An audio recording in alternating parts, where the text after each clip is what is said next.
Hello everybody, I'm Galactic Pitcher, and I'm here to talk about why I think a World War I Battlefield game would work.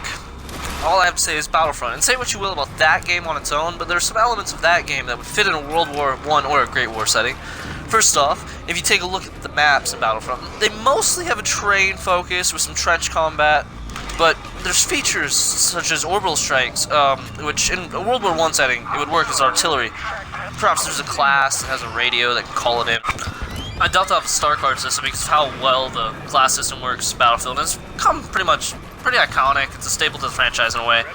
I couldn't see a Battlefield game without it, really. It adds an interesting dynamic.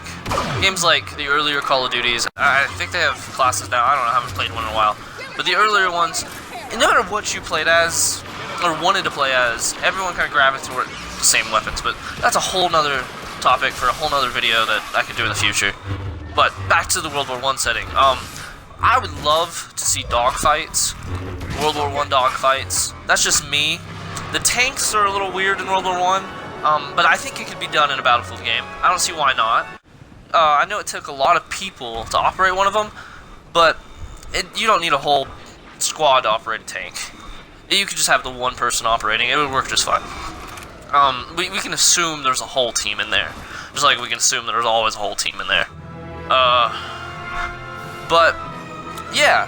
I've been hearing a lot of things about why it wouldn't work, because the combat in World War I just doesn't fit, but I think it will, because of Battlefront.